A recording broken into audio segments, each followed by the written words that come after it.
সমুদ্রে শক্তি দেখালো পাকিস্তান। ভারতের সাথে উত্তেজনার আবহে রীতিমতো যুদ্ধ মহড়া চালিয়েছে শাহবাজ শরীফের দেশ।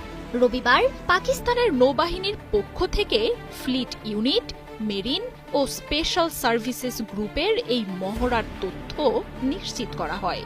গুরুত্বপূর্ণ সামুদ্রিক স্থাপনা সহ দেশের সব বন্দর শত্রু আক্রমণ থেকে রক্ষায় এই মহড়ায় অংশ নেয় শাহবাজ শরীফের বাহিনী। সামুদ্রিক স্থাপনাগুলোতে স্যাবোটেজ, অনুপ্রবেশ ও সশস্ত্র হামলার মতো ঘটনার বিরুদ্ধে পুরোপুরি প্রস্তুতি দেখায় পাক সেনারা।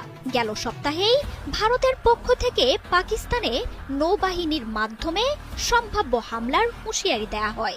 জবাবে নিজেদের নৌশক্তির প্রদর্শন করল পাকিস্তান। যুদ্ধের ভয় আবারও জোরালো হচ্ছে ভারত পাকিস্তানের মধ্যে। দুই দেশের উত্তেজনা যে এক বিন্দুও কমেনি তা স্পষ্ট হয়ে গেছে পাল্টাপাল্টি মহড়ায়। দেশের সব বন্দরকে ঘিরে বড় ধরনের নৌ মহড়া চালিয়েছে পাকিস্তান। আর চলতি সপ্তাহেই সীমান্তবর্তী শহরগুলোতে জনপ্রতিরক্ষা মহড়া করেছে নরেন্দ্র মোদীর ভারত। দুই দেশের বাকযুদ্ধ, পাল্টাপাল্টি মহড়া আর প্রস্তুতি তাই যে কোনো সময় আবারও লড়াইয়ে জড়ানোর ইঙ্গিতই দিচ্ছে।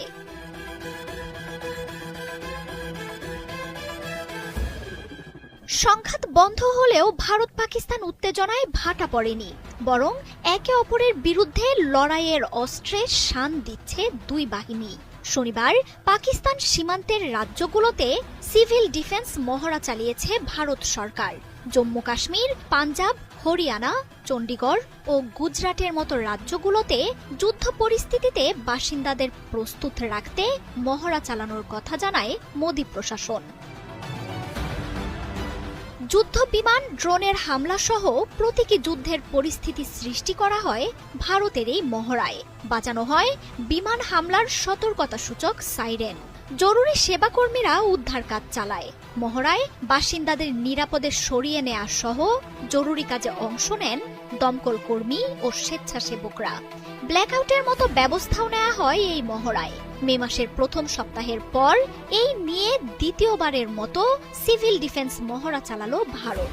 সে সময় মহড়ার পরই ভারত পাকিস্তানে হামলা চালানোয় এবারের এই মহড়াকে ঘিরে তৈরি হয়েছে শঙ্কা। দুই দেশ আবারও যুদ্ধের দিকেই যাচ্ছে কিনা সেই নিয়েও প্রশ্ন উঠছে। গেল মাসেই দুই দেশ সরাসরি জড়ায় লড়াইয়ে। পেহেলগামে সন্ত্রাসী হামলার জেরে পাকিস্তানে অপারেশন সিঁদুর পরিচালনা করে ভারতীয় বাহিনী। এর একদিনের মাথায় অপারেশন বুনিয়ান-আল মারসুসে ভারতের ভূখণ্ডে হামলা চালায় পাক বাহিনী। কয়েক দশকের মধ্যে প্রথমবারের মতো সরাসরি এই সংঘাত কাশ্মীর ছাড়িয়ে দেশ দুটির মূল ভূখণ্ডেও ছড়িয়ে পড়ে। মার্জিয়া উপমা, ৭১।